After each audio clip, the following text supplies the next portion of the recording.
আসসালামু আলাইকুম। আজকে আমরা দেখবো 3 নম্বর সৃজনশীল যেটা। সেই 3 নম্বর সৃজনশীলের পঞ্চম অধ্যায় যেটা রয়েছে যে আইসিটি টিচার ত্রিভুজ এঁকে এক্স ওয়াই জেড দুইটা বাহু সে চিহ্নিত করেছে এবং শিক্ষার্থীদের পরিসীমা এবং ক্ষেত্রফল নির্ণয় করে সি প্রোগ্রাম লিখতে বলেছে। তার মানে এখানে একটা ত্রিভুজ থাকবে, সেই ত্রিভুজের 3টা বাহু থাকবে, একটা নাম এক্স, একটা নাম ওয়াই আর একটা নাম হলো জেড। ওকে। আর তারপরে 2 নম্বর যেটা একটা উদ্দীপক, সেখানে বলা আছে প্রতি 4 বছর পর পর জন্মদিন আসে, এরকম একটা লাইন উদ্দীপক দেওয়া আছে। ঠিক আছে। এই প্রতি 4 বছর পর পর এই কথাটা পেলেই তুমি বুঝে নিবা যে এটা একটা লিপ ইয়ারের অঙ্ক। এটা কিসের অঙ্ক? লিপ ইয়ার। এখন আমাদের 1 নম্বর প্রশ্ন করেছে দৃশ্যকল্প 2 এর সি প্রোগ্রাম লিখে করো। আমরা লিপ ইয়ারের সি প্রোগ্রাম নির্ণয় করতে হবে। তারপরে দৃশ্যকল্প 2 এর ফ্লো চার্ট, মানে লিপ ইয়ারের ফ্লো চার্ট, তারপরে লিপ ইয়ারের অ্যালগরিদম। এখন এখানে 4 নম্বর কোশ্চেন করেছে ফ্লোচার্টের প্রতীক ও ব্যবহার, প্রতীকের ব্যবহার। ফ্লোচার্ট যেগুলো প্রতীক ব্যবহার করা হয় সেগুলো কি কি কাজে লাগে এবং সেগুলোর কাজ কি কি সেই জিনিসগুলো ব্যাখ্যা করতে হবে।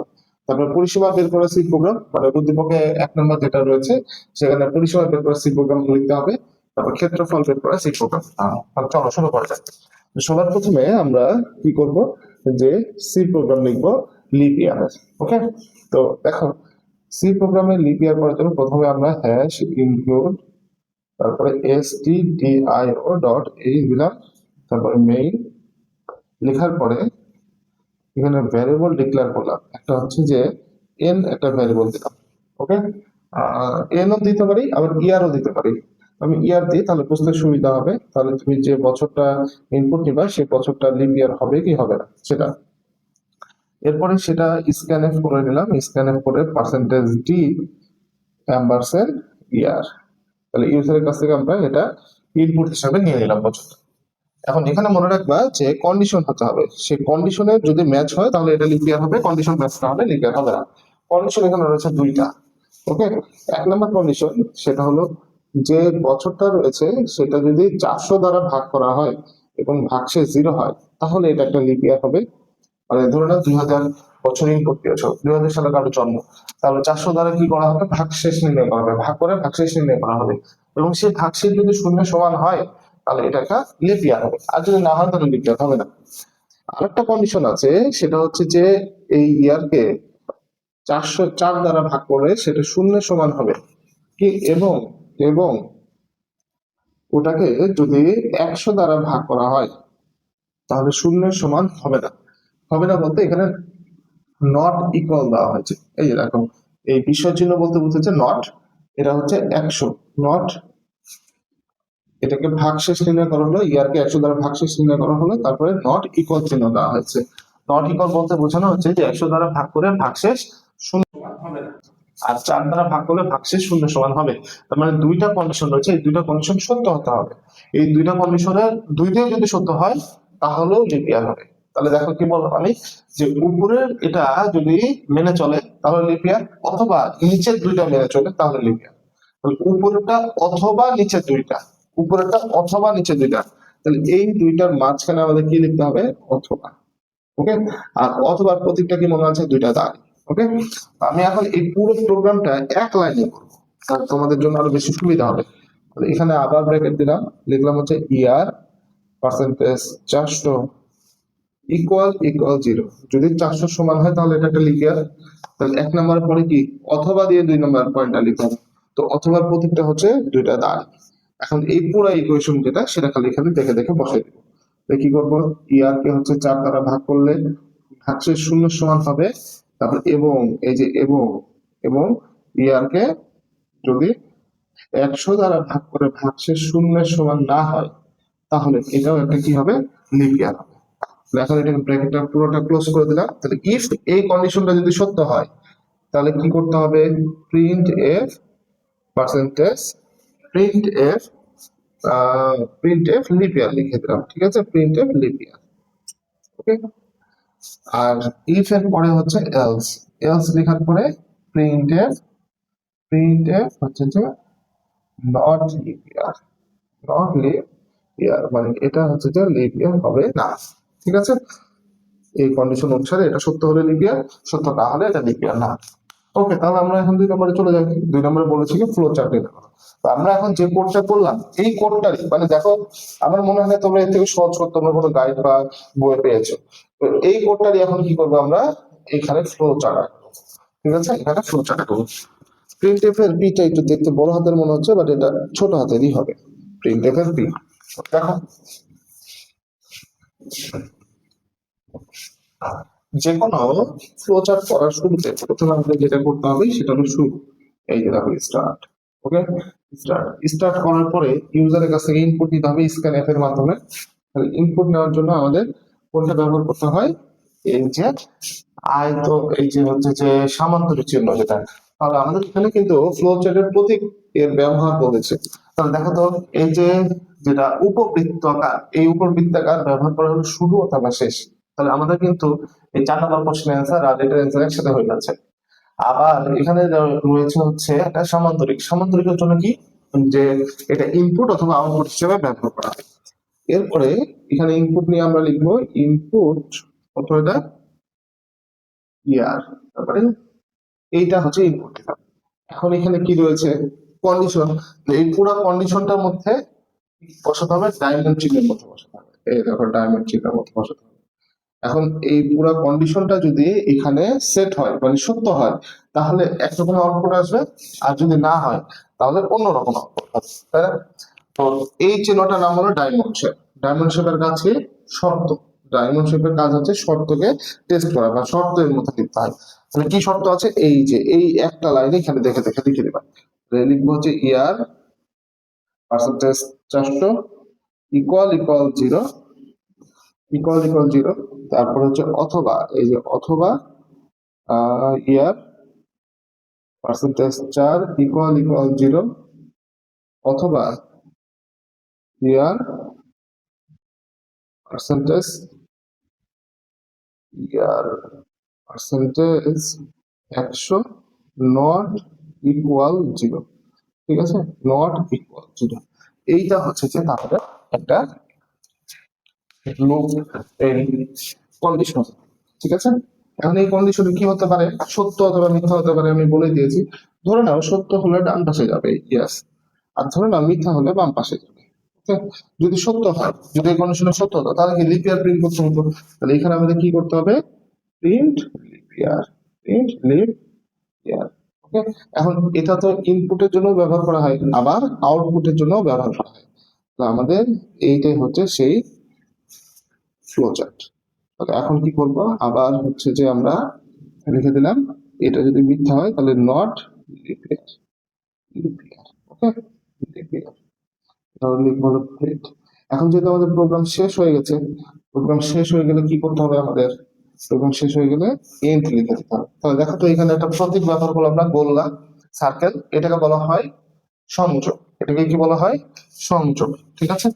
আর যেটা উপবৃত্ত এটাকে বলে শুরু বা শেষ। তাহলে আমরা যেহেতু শেষ করব বা এন্ড করব, তাহলে এখানে আবার আমাদের কি দিতে হবে, একটা উপবৃত্ত দিতে হবে। আর এই যে দেখো রেখা যেগুলো রয়েছে, এই রেখাগুলো হচ্ছে প্রবাহ, প্রবাহ দ্বারা প্রবাহ বোঝানোর জন্য এই রেখাগুলো লেখা হয়। তাহলে প্রথমে আমরা কি করলাম, একটা শুরু করলাম স্টার্ট, তারপরে ইনপুট নিলাম। ইনপুট নেওয়ার পরে এইটা হচ্ছে মূল অংশ, যেটা মানে ইনপুট নেওয়ার পরে মূল অংশ কন্ডিশন টেস্ট। কন্ডিশন টেস্টিং এ ইয়েস হতে পারে, ইয়েস হলে প্রিন্ট লিপিয়ার, আর যদি নো হয় তাহলে প্রিন্ট নট লিপিয়ার। ওকে, কারণ প্রোগ্রাম শেষ হয়ে গেল এন্ড। আমার মনে হয় এর থেকে সহজ ফ্লো চার্ট আর নাই, তাই না? এরপরে দেখা হচ্ছে যে অ্যালগোরিদম বলেছে, এই অ্যালগোরিদমটাও তাই, ঠিক আছে। অ্যালগোরিদমটা আমরা এখানে একইভাবে সেট করতে পারবো। তো দেখো এখন এই পাশে যে অ্যালগোরিদমের জন্য প্রথমে কি করবো, আমরা শুরু করবো, ঠিক আছে। প্রথমে আমরা শুরু করবো, প্রথমে তাহলে লিখি শুরু, স্টেপ ওয়ান। ওকে, স্টেপ ওয়ান, প্রথমে লিখলাম হচ্ছে শুরু, তারপরে স্টেপ টু। ওকে, স্টেপ টু তে দেখো ইনপুট নিতে হবে। তাহলে ইয়ার এর মান, ইয়ার এর মান ইনপুট, ঠিক আছে, ইয়ার এর মান ইনপুট। আচ্ছা, তারপর হচ্ছে স্টেপ থ্রি। 3 নম্বর স্টেপে দেখো তো কি বলছে, 3 নম্বর স্টেপে আমরা যে কাজটা করবো কন্ডিশন টেস্ট করবো, ঠিক আছে। ওই একই লাইন আবার লিখতে হবে, ইয়ার পার্সেন্টেজ 400 ইকুয়াল ইকুয়াল 0, তারপরে অথবা year percentage 4 equal 0 ampersand এই ডবল ampersand মানে and year percentage 100 not equal 0 যদি এটা সত্য হয় কি বললাম এত হলে মানে এত কি হয় যদি সত্য হলে স্টেপ স্টেপ 4 চলো আর যদি সত্য না হয় মনে রাখবা প্রত্যেকটা কন্ডিশনের দুইটা জিনিস পাওয়া যায় একটা হলো সত্য হলে আর একটা হলো মিথ্যা হলে ঠিক আছে এত সত্য হলে ঠিক আছে সত্য হলে হলে স্টেপ 4 যাব আর যদি বলি যে মিথ্যা হবে মিথ্যা হলে মিথ্যা হলে তাহলে কোথায় যাব স্টেপ 5 যাবো ঠিক আছে স্টেপ 5 তাহলে আমাদের স্টেপ 4 এ যেহেতু সত্য বলেছে তাহলে স্টেপ 4 এ কি লিখবো আমরা লিপ ইয়ার প্রিন্ট করবো লিপ ইয়ার প্রিন্ট করবো লিপ ইয়ার প্রিন্ট করি আর এরপরে হলো স্টেপ 5 এর ক্ষেত্রে হলো নট লিপ ইয়ার প্রিন্ট করবো নট লিপ ইয়ার প্রিন্ট করি ওকে আর সবার শেষে আমাদের কি করতে হবে স্টেপ 6 হলো শেষ করি তাহলে একটা হলো শুরু করলাম আর এটা কি করলাম শেষ করলাম ঠিক আছে তাহলে এইভাবে আমরা কি করবো যে 1 নম্বর 2 নম্বর 3 নম্বর 4 নম্বর করবো তাহলে আমরা এখন 5 এবং 6 নম্বর যেটা সেটা একটু দেখবো এখন তাহলে দেখবো যে পরিসীমা বের করা সি প্রোগ্রাম ঠিক আছে পরিসীমা বের করা সি প্রোগ্রাম তো পরিসীমা মানে কি পরিসীমা মানে হচ্ছে যে যে ত্রিভুজ হোক চতুর্ভুজ হোক আর পঞ্চভুজ হোক যে কোনো ভুজেরই জিনিস হোক না কেন তার যতগুলো বাহু আছে বাহুগুলো যোগ করলে সেটা তার পরিসীমা পাওয়া যায় ঠিক আছে তো এখানে আছে 3টা বাহু আছে তো 3টা বাহু যদি যোগ করি আমরা তাহলে এটাই তার পরিসীমা পরিসীমাকে যদি আমরা এস দ্বারা রিপ্রেজেন্ট করি তাহলে x plus y plus z এর থেকে সহজ মনে আর কোনো কিছু নাই তাহলে পরিসীমার সূত্রটা জানলে হলো তাহলে আমরা এখন কি করবো ভ্যারিয়েবল ডিক্লেয়ার করব তাহলে ইন্ট এক্স ওয়াই জেড এখানে ভ্যারিয়েবলটা হচ্ছে আমরা ইন্টিজার নিয়েছি ইন্টিজার না নিয়ে ফ্লোটও নিতে পারি ঠিক আছে তাহলে আমরা ফ্লোটটাই দিই কারণ ইউজার পূর্ণ সংখ্যা দিতে পারে ভগ্নাংশ দিতে পারে তাহলে ফ্লোট লিখলাম এক্স ওয়াই জেড 3টা ভ্যারিয়েবল ডিক্লেয়ার করেছি এখন এই 3টা ইউজারের কাছ থেকে ইনপুট নিতে হবে তাহলে ইনপুট নেওয়ার জন্য স্ক্যানএফ লিখতে হয় এখানে 3টা জিনিস একবারে আমরা ইনপুট নিব তাই এখানে 3বার পার্সেন্টেজ ডি দিব যদি 2টা নিতাম তাহলে 2টা পার্সেন্টেজ ডি দিতাম তবে এখানে খেয়াল রাখতে হবে যেহেতু এটা যদি এটা ইন্টিজার নাম্বার হয় তাহলে এখানে পার্সেন্টেজ ডি লিখতে হবে এই যে দেখো বলে দিই যদি ইন্টিজার হয় তাহলে লিখতে হবে পার্সেন্টেজ ডি যদি ফ্লোট হয় তাহলে লিখতে হবে পার্সেন্টেজ সি এই পার্সেন্টেজ এফ যদি ক্যারেক্টার হয় ক্যারেক্টার তাহলে লিখতে হবে পার্সেন্টেজ সি তো আমরা এখানে ফ্লোট লিখেছি তাহলে এখানে ডি না দিয়ে এফ লিখবো ঠিক আছে তো ডি না দিয়ে কি লিখবো এফ প্রত্যেকবারই আমরা এফ লিখবো এখন এই 3টা ইনপুট নিব ইউজারের কাছ থেকে ইনপুট নেওয়ার জন্য এম্পারসেন্ট এক্স তারপরে এম্পারসেন্ট ওয়াই তারপরে এম্পারসেন্ট জেড 3টা ইনপুট আমরা নিয়ে নিলাম এখন এই 3টা ইনপুট কি করবো যোগ করবো তাই না তো যোগ করার জন্য আমাদের একটা ভ্যারিয়েবল লাগবে সেটা কি এখানে ডিক্লেয়ার করেছি আমরা করি নাই এই জন্য আমরা এখন কি করব ডিক্লেয়ার করে আবার সেমিকোলন দিলাম ওকে তাহলে এখন দেখো তো এস ইকুয়াল টু কি লিখতে পারি x plus y plus z 3টা ভ্যারিয়েবল আমরা কি করলাম যোগ করার পরে আমরা এখন প্রিন্ট করব প্রিন্ট এফ পার্সেন্টেজ পার্সেন্টেজ হচ্ছে এফ এফ আর এখানে লিখবো হচ্ছে এস মনে রাখবা স্ক্যানের ক্ষেত্রে কিন্তু অ্যাম্পারসেন্ড চিহ্নটা লিখতে হয় আর প্রিন্টের ক্ষেত্রে কিন্তু ওই অ্যাম্পারসেন্ড চিহ্নটা লিখতে হয় না তাহলে আমাদের প্রোগ্রামটা শেষ পরিসীমা বের করে সি প্রোগ্রাম শেষ ওকে তাহলে কি করলাম আমরা ইনপুট দিলাম ইনপুট নেওয়ার পরে 3টা যোগ করলাম যোগ করার পরে সেটা প্রিন্ট করে দিলাম এতটুকু জাস্ট এরপরে দেখো ক্ষেত্রফল বের করা সি প্রোগ্রাম তো ত্রিভুজের ক্ষেত্রফল বের করার সূত্র 2টা আছে একটা হলো হাফ ইনটু ভূমি ইনটু উচ্চতা আর আরেকটা হলো পরিসীমা দিয়ে ক্ষেত্রফল বের করার একটা সূত্র তো পরিসীমা দিয়ে বের করার যেটা সূত্র সেটা হলো ত্রিভুজের ক্ষেত্রফল হবে root over S into S minus A তারপরে হচ্ছে এস মাইনাস বি তারপরে এস মাইনাস সি ওকে যেহেতু আমাদের এখানে এক্স ওয়াই জেড রয়েছে তাহলে এখানে লিখতে হবে এক্স এখানে ওয়াই এখানে জেড তাহলে আমি যদি এটাকে একটু সি প্রোগ্রামিং এর ভাষায় লিখি তাহলে কি হবে দেখো এটা তাহলে এক্স লিখে দিই আগে এটা হচ্ছে ওয়াই লিখে দিই এটা জেড লিখে দিই এটা কিন্তু সরাসরি সি প্রোগ্রামে কোডে লেখা যাবে না সি প্রোগ্রাম কোডে সরাসরি লেখার জন্য আমাদের কি করতে হবে প্রথমে এই যে দেখো রুট ওভার যেটা আছে তো রুট ওভারতে এস কিউ আর টি নামে একটা ফাংশন আছে সেটা লিখতে হবে এটা কি এস কিউ আর টি স্কোয়ার রুট এটাকে বলা হয় স্কোয়ার রুট ঠিক আছে এটা একটা ফাংশন এটা একটা ম্যাথ এর ফাংশন তাই আমাদের এই অঙ্কটা করার জন্য একটা হেডার ফাইল অ্যাড করতে হবে। দেখো এখানে হ্যাশ ইনক্লুড stdio মানে স্ট্যান্ডার্ড ইনপুট আউটপুট ফাংশন গুলো এখানে ইনক্লুডেড করা আছে। আর ম্যাথের এই ফাংশনটা কিন্তু ইনক্লুডেড করা নাই, তাই এখানে যখন কোড করবো আমরা তখন ম্যাথ ডট এইচ এই ফাংশনটাও ইনক্লুড করে দিতে হবে। তো যাই হোক আমরা আগে এটা দেখি। এরপরে হচ্ছে এস, এই যে দেখো এস লিখলাম। এস মানে হচ্ছে এখানে অর্ধ পরিসীমা। আমরা কিন্তু গড় মানে এর আগে প্রশ্নটা শুধু পরিসীমা বের করেছি, আর এটা হলো অর্ধ পরিসীমা, তার মানে হাফ করে ক্যালকুলেশন করতে হবে। তাহলে এস লেখার পরে এখানে কোনো কিছু নাই মানে গুণ আছে, কিন্তু সি প্রোগ্রামিং এ এটা স্টার চিহ্ন দিতে হবে। তারপরে এস মাইনাস এক্স, তারপরে আবার স্টার চিহ্ন, তারপরে এস মাইনাস ওয়াই, আবার স্টার চিহ্ন, তারপরে এস মাইনাস জেড। ওকে, এইভাবে আমরা কি করবো প্রোগ্রামটাকে করবো। তাহলে এখন দেখা যাক আমরা সি প্রোগ্রামটা দেখি এটা কিভাবে করবো। প্রথমে লিখবো হচ্ছে যে hash include stdio dot H, তারপরে মেইন ফাংশন শুরু। এখন মেইন ফাংশনের পরে কি করব, ভ্যারিয়েবল ডিক্লেয়ার করব। ভ্যারিয়েবল হচ্ছে ইন্ট। এখানে দেখো তো তিনটা ভ্যারিয়েবল লাগতেছে, একটা হলো এক্স, একটা ওয়াই, একটা হলো জেড।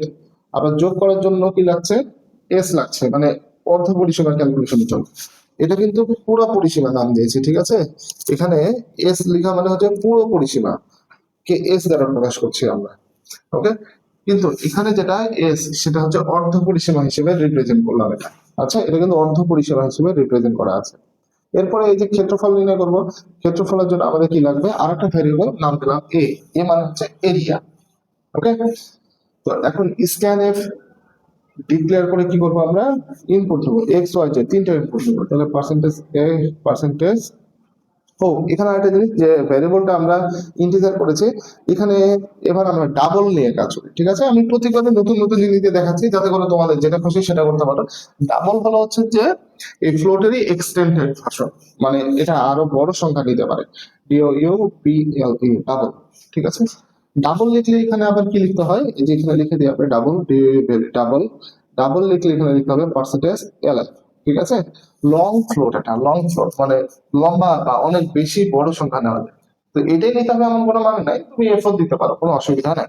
আচ্ছা, তো যাই হোক আমি শেখানোর জন্য লিখলাম এটা এই আর কি। তাহলে LF percentage LF percentage LF. Okay, এখন এরপরে কি করব, যে তিনটা অ্যাম্বারসেন্ট দেব। তাহলে X ampersand Y ampersand Z, ঠিক আছে। এখন আমরা সেই অর্ধ পরিসীমা, এখানকার এস মানে অর্ধ পরিসীমা বলেছি। অর্ধ পরিসীমা বলতে বোঝানো হচ্ছে তিনটা যোগ করে ভাগ, কত দ্বারা, 2 দ্বারা ভাগ। X plus y plus z, এই দেখো ভাগ 2। ভাগ 2 বলতে বোঝানো হচ্ছে অর্ধ পরিসীমা, সেটা ঠিক আছে। এখন এরপরে কি করবো আমরা, এরপরে হচ্ছে যে ক্ষেত্রফল নির্ণয় করবো, তাই না। ক্ষেত্রফলের নাম দিলাম এ। তো এই যে এখানে কিন্তু আমি সেটা রেডি করে রেখেছি, তাহলে এই পুরো লাইনটা এখানে বসে। ওকে, তো দেখে দেখে এস কিউ আর টি, কিন্তু দেখো এই যে স্কয়ার রুট ফাংশন এখানে ব্যবহার করা হচ্ছে, কিন্তু এটা কি ইনক্লুড করেছি, ইনক্লুড কিন্তু করি নাই। তাহলে এটা আমরা এখানে করে দিই, ঠিক আছে। হ্যাশ ইনক্লুড কোন লাইব্রেরি ফাংশন বললাম, ম্যাথ ডট এইচ। তাহলে ম্যাথ ডট এইচ এখানে এটা ইনক্লুড করে দিতে হবে। Okay, math dot H include করে নিলাম। তাহলে A equal to S Q R D, এরপরে কি লিখতে হবে, S star S minus X star S minus Y star S minus Z, ঠিক আছে। এই যে পুরো প্রোগ্রামটা আমরা একদম ক্ষেত্রফল নির্ণয় করে ফেলাম। ক্ষেত্রফল নির্ণয়ের পর কি করবো, প্রিন্ট এফ দিয়ে পার্সেন্টেজ এলএফ। এলএফ বলতে এই এরিয়াটাও কিন্তু আমাদের একটা ডাবল নাম্বার নেওয়া হচ্ছে, তাই এখানে পার্সেন্টেজ এলএফ, তারপরে এখানে এ প্রিন্ট করে দিলাম আমরা, শেষ আমাদের ক্ষেত্রফল প্রোগ্রাম, মানে বের করার প্রোগ্রাম শেষ। তো প্রথমে আবার একটু রিভাইজ দিয়ে দিই আমরা। প্রথমে কি করবো, দুইটা ইনক্লুড করে নিব, একটা স্টুডিও একটা ম্যাথ ডট এইচ। এরপরে 4-5টা ভ্যারিয়েবল, 5টা ভ্যারিয়েবল ডিক্লেয়ার করবো, 3টা পাবো, 3টা ইনপুট নিয়ে নেবো। এরপরে অর্ধ পরিসীমা বের করবো, অর্ধ পরিসীমার পরে এই যে এরিয়া, যেটা এরিয়ার সূত্রটা বসাবো, তাহলে আমাদের অঙ্ক। ঠিক আছে, তাহলে আশা করি তোমরা বুঝতে পেরেছো। পরবর্তী প্রশ্ন সলভ করার জন্য তোমাদের অগ্রিম আমন্ত্রণ জানিয়ে শেষ করছি এবার।